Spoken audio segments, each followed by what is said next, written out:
By the end of the decade, there will be 15 central bank digital currencies in circulation. This is according to a recent survey by the so-called Bank for Central Banks, which also revealed that 93% of central banks are working on these dystopian currencies.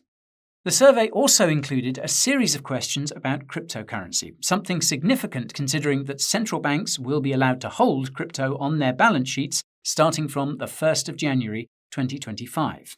So today we're going to summarize this survey and tell you what its findings could mean for financial freedom and for crypto.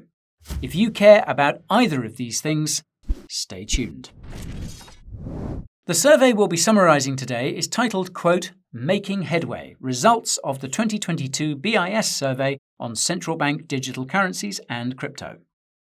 It was published by the Bank for International Settlements, or BIS, earlier this month, and I'll leave a link to the full document in the description if you're interested.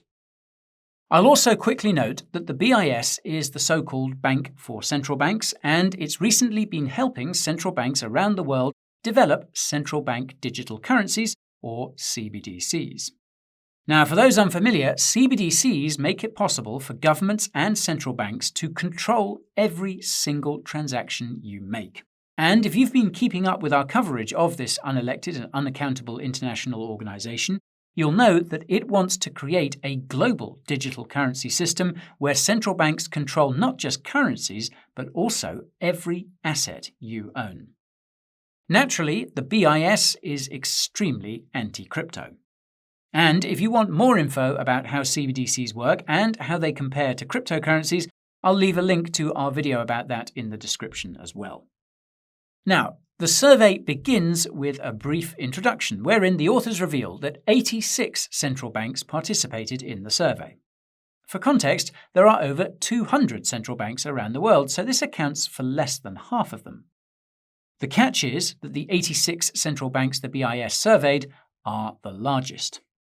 As I mentioned in the introduction, the BIS asked these central banks about CBDCs, stablecoins, and cryptocurrency in general. For reference, the BIS and central banks see stablecoins as falling into a different category to other cryptocurrencies, probably because they are de facto digital fiat currencies. Obviously, competing digital fiat currencies are not welcome by most governments around the world, which is why there's been so much regulatory scrutiny of stablecoins, particularly in countries that don't use the US dollar. The last thing they want is for a US dollar stablecoin to displace their national currency. The authors then drop a couple of stats. One is that almost 20% of central banks are looking to roll out a retail CBDC in the near term. For those unfamiliar, there are two types of CBDCs. Wholesale CBDCs, which are used by select individuals and institutions, and retail CBDCs, which are used by everyone else. In other words, one digital payment system for the elite and one digital payment system for the plebs. The other statistic, meanwhile, is that 60% of central banks have accelerated their work on retail CBDCs because of crypto adoption and development. The authors underscore the fact that they're concerned about stablecoins that could be used as a means of payment. Again, they don't want competition. In the next part of the survey, the authors provide a brief overview of CBDCs, stablecoins, and cryptocurrencies. Regarding CBDCs, they explain that CBDCs represent a direct claim on the central bank. Of course, this claim is basically for nothing because central banks don't back fiat with gold anymore.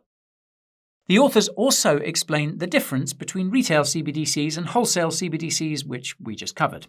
The only difference is that they hint that wholesale CBDCs will make it possible for institutions to leverage new use cases such as tokenization, composability, and programmability, aka digital control.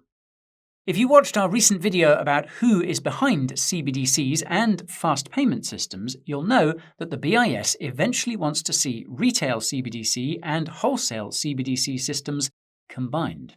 If that day ever comes, though, you can bet that retail CBDCs will already be dystopian enough in their own ways.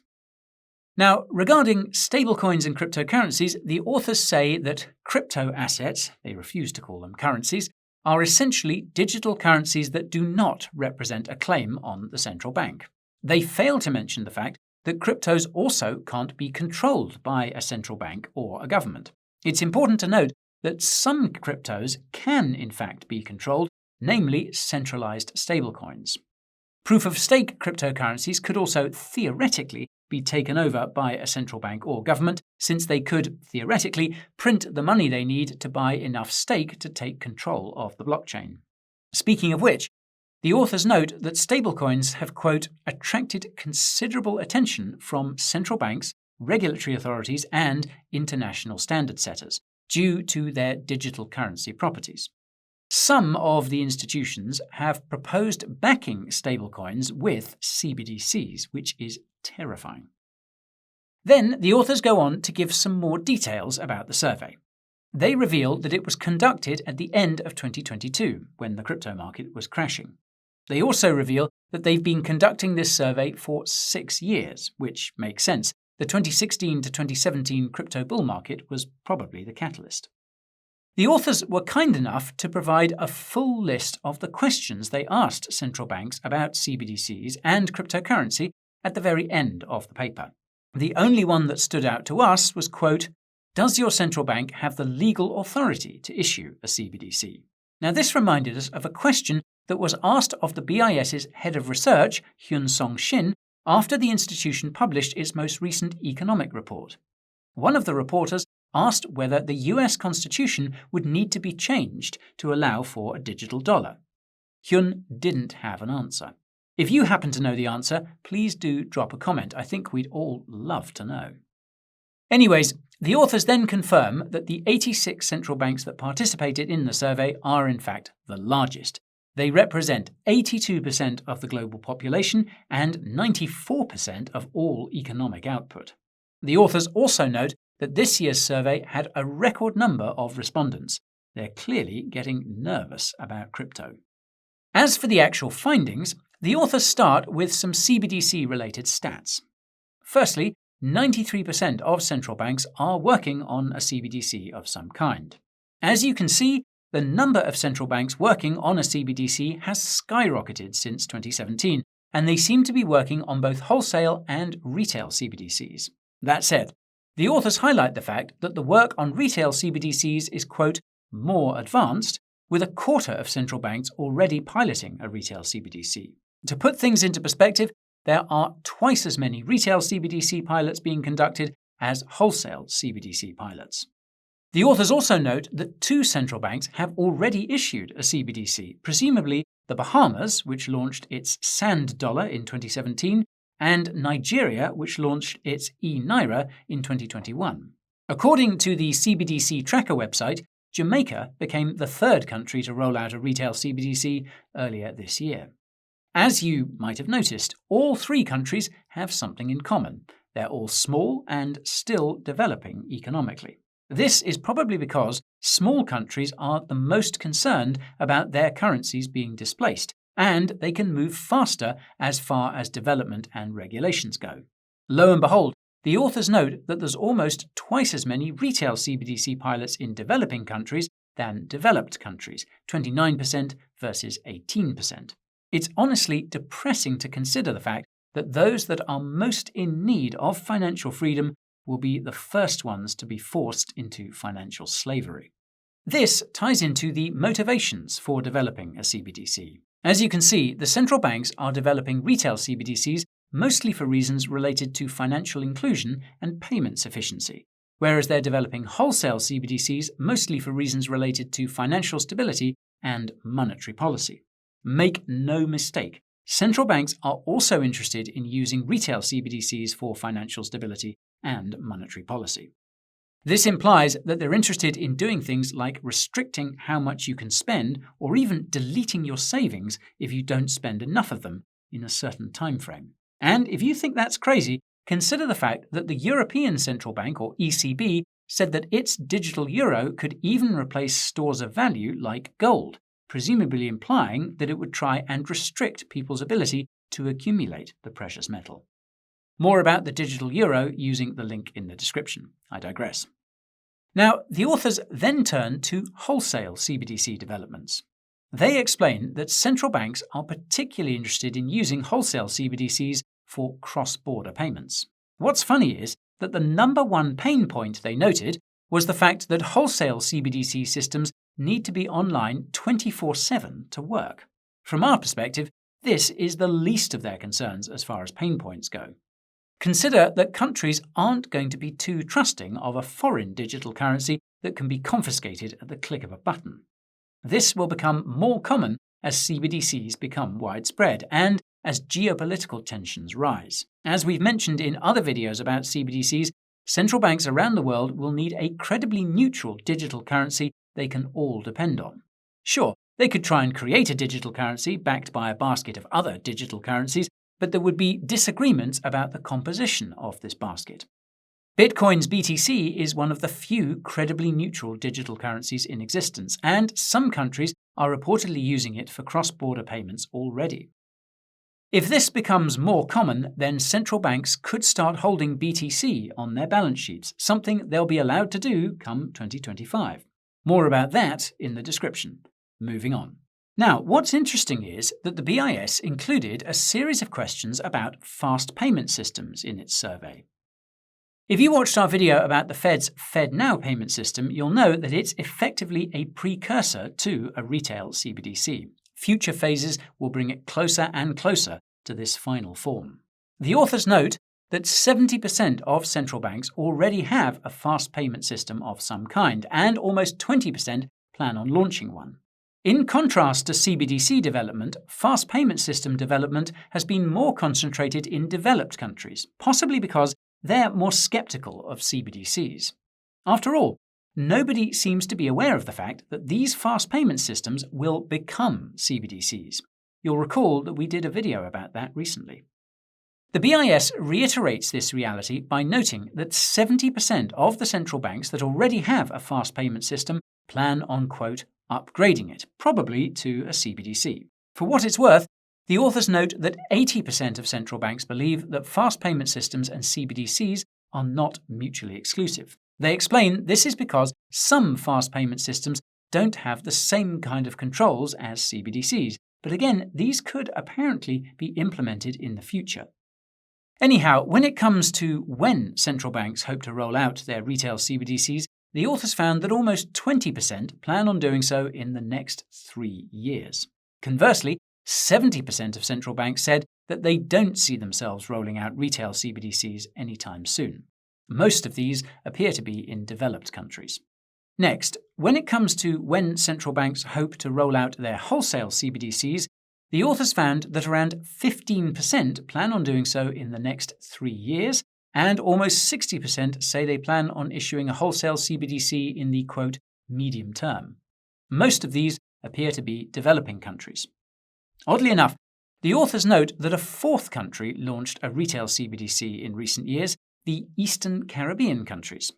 According to Bloomberg, the central bank of these countries rolled out Dcash in Dominica and Montserrat in 2021. Something tells me the D doesn't stand for decentralized. Anyhow, in terms of the legality of CBDCs, the authors found that less than a third of central banks have the legal authority to issue a CBDC. They note that the ECB is one of many central banks that is looking for this legal authority. If the elites want it, you can bet that the relevant laws will be changed. Another fascinating finding relates to intermediation in CBDCs, i.e., whether the central bank will issue CBDCs directly to citizens or whether it will do so using existing financial intermediaries such as commercial banks. Not surprisingly, 87% of central banks are planning to use an intermediated CBDC. This is simply because they need the private sector's infrastructure for CBDCs to work, and it's something that the BIS and central banks have been upset about in their CBDC reports. What's strange is that some central banks are technically owned by the megabanks.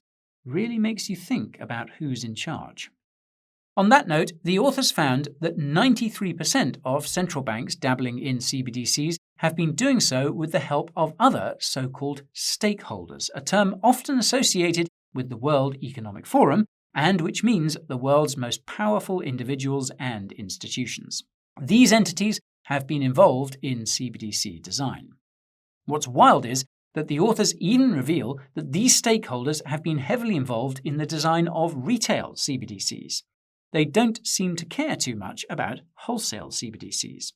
They've also been more involved in advising central banks of developed countries, not so interested in the developing world. At least the authors found that some central banks took the time to consult the actual people who will be forced to use these CBDC systems, i.e. us plebs. They also found that governmental authorities are also heavily involved in retail CBDC development. It's almost like they're fighting for the control to control us. Anyway, conspiracy theories aside, the authors finally unpack the crypto-related findings. They start by bashing the crypto industry in standard BIS fashion. Terra collapsed, FTX collapsed, banks collapsed, not related to crypto, and so-called unbacked stablecoins were, quote, almost completely eradicated. Now, that is a bold claim considering that decentralized stablecoins still have a market cap of more than $5 billion, assuming you count Tron's USDD as a decentralized stablecoin, of course. That's a topic for another time, but it does remind me to reiterate that crypto desperately needs a truly decentralized stablecoin. Anywho, the authors continue by saying that crypto's track record is evidence that it's a threat to financial stability. As such, other unaccountable and unelected international organizations around the world have been working diligently to ensure that crypto is harshly regulated in every single country. I'm being hyperbolic, of course. Now, the authors then repeat that 60% of central banks have accelerated their CBDC development as a result of crypto's growth and adoption. They also found that 70% of central banks are investigating the effects that crypto could have on financial stability and monetary policy. Now, that second pillar is peculiar because it implies that central banks are concerned that crypto will make it possible to escape abnormally high or abnormally low interest rates. Put differently, they're concerned that crypto will make it possible to opt out of their closely controlled financial system. This isn't that far-fetched, considering that China's central bank has been explicit about preventing capital flight. As it so happens, the Bank of China's recently appointed governor is believed to be behind the country's infamous crypto crackdowns. You can learn more about him using the link in the description. Now, the last crypto-related findings the authors unfurl are related to stablecoins. They found that stablecoins aren't really used for payments. Only 30% of central banks said that stablecoins are being used for payments in their jurisdictions, and almost all of them have been related to remittances. Not only that, but the authors also found that these percentages are similar for crypto payments in general. Most crypto payments are related to remittances too. Some would say that is additional evidence to the idea that certain cryptos could soon be used by countries for cross-border trade. In any case, the final section of the survey is the conclusion, wherein the authors remind the reader that 93% of central banks are looking into CBDCs and some are planning on rolling them out soon. They also give the raw numbers. There should be 15 retail CBDCs and 9 wholesale CBDCs in circulation by 2030. The authors then claim that CBDCs and fast payment systems will coexist, at least for now, and that cross-border payments appear to be the focus for most central banks. They go on to claim that stablecoins aren't really used for payments, but crypto, nonetheless, poses financial stability risks. Now, this brings me to the big question, and that's what all this means for financial freedom and for the crypto market. The short answer is that it's not good for either, but this assumes that CBDCs will be successfully rolled out and that the average person will not only adopt them, but use them regularly. Now, believe it or not, but it's possible, if not likely, that most CBDCs will not see a successful rollout purely because of the technology involved. It's easy to forget that setting up a complex digital currency system isn't easy, much less one that's impervious to cyber attacks from hostile nation-states. This reality has forced central banks to rely heavily on private sector solutions from other financial institutions that they've outright decried in past CBDC reports. Now, this is not ideal because it risks handing control of the entire financial system to the private sector, cutting the governments out of the equation. When the rubber hits the road, central banks will have to decide whether they'd rather put their faith in private sector solutions or existing digital currencies that are publicly accessible and battle-tested, such as crypto. For some smaller countries, such as El Salvador, the choice is easy: crypto over JP Morgan. Now, if this sounds insane, take a second to consider that central banks are using private and permissioned versions of Ethereum for their CBDC trials. It's only a matter of time before they realize the best option is to go with the real thing, and this is something their populations could force them to do. This pertains to the adoption and usage of CBDCs, both of which will be low according to the BIS's own estimates, as well as real-world examples. As we found in the first BIS report we ever summarized, only 4 to 12% of people in developed countries would voluntarily adopt a CBDC. If Nigeria is anything to go by, less than 1% of people in developing countries would voluntarily adopt a CBDC. Nigeria had to resort to restricting cash use in order to drive its CBDC adoption up. What's scary is that this seems to have worked. Well, kind of. 5% of Nigerians had adopted the e-naira as of March this year. But again, adoption is not the same as use. It's more than likely that we will all be forced to adopt a CBDC in some way, probably by making it mandatory to pay taxes in CBDC and such. However, it's going to be very difficult for governments to force us to actually use their CBDC system for everyday things.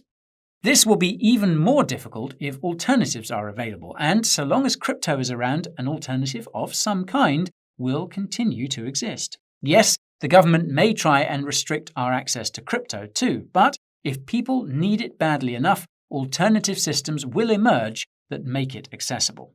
Come to think of it, this could be the implicit prediction in the BIS's survey.